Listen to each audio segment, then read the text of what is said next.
Hello everyone, welcome back to our channel. आज हम देखने वाले स्टैंडर्ड 7 इंग्लिश का 4.4 पैरोडी इंग्लिश वर्कशॉप के क्वेश्चंस एंड आंसर। तो चलिए देखते हैं अपने चैप्टर का फर्स्ट क्वेश्चन। तो फर्स्ट क्वेश्चन है, translate the poems into your mother टंग।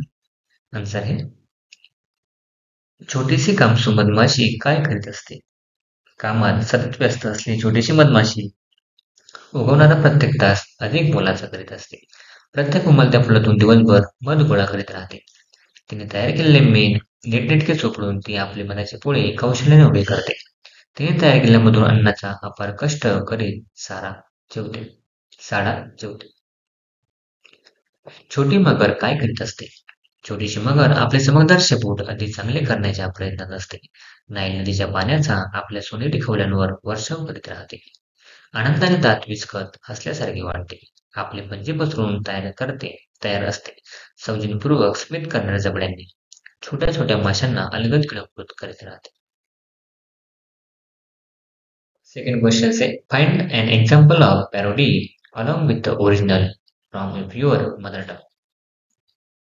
मूळ वाक्य, दुर्देशी गेला बाबा, गेली कामावर आई, निज दाटले डोळ्यांत परी घरी कोणी नाही. कसाचे मनासा जीव, कसा वसा रमवला, चार भिंतीत धावून दिवसभर दमवला. आता पुरे झोप सोन्या कुणी म्हणतच नाही, निज दाटले डोळ्यांत तरी घरी कोणी नाही. कशासाठी कोण जाणे देती शाळेमध्ये सुट्टी, कोण बोलायला नाही कधी व्हावी कट्टीवट्टी. खेळ ठेवते मांडून परी खेळगडी नाही, नीट दाटले डोळ्यांत तरी घरी कोणी नाही. बाकीचे आन्सर आपण इथे बघून लिहू शकतो. ठीक आहे. लैंग्वेज स्टडी के क्वेश्चन से some transitive verbs can have two objects for example. तो आपको एग्जांपल दिए क्या, ऑब्जेक्ट वन और ऑब्जेक्ट टू है, थे उसमें भी ऑब्जेक्ट वन और ऑब्जेक्ट टू है. तो हमें यहाँ पर जो एग्जांपल दिए उसमें ऑब्जेक्ट वन और ऑब्जेक्ट टू ढूंढने हैं. तो फर्स्ट एग्जांपल में अपना ऑब्जेक्ट वन इंग्लिश है और ऑब्जेक्ट टू अस है.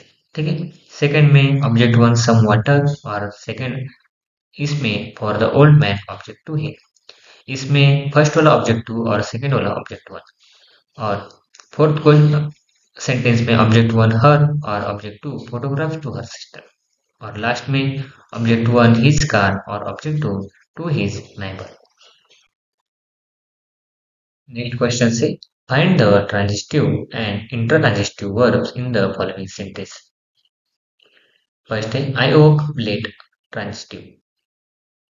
Second, the cat smelled and red, transitive. Third, the loud noise woke up, transitive. Next day, a rose smells sweet, intransitive. Next day, the meat rolls away, intransitive. Next, they roll up in the carpet, intransitive. In rain heavily, intransitive.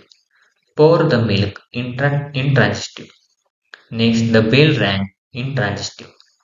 Fill the bucket, transitive. Ring the bell twice, intransitive.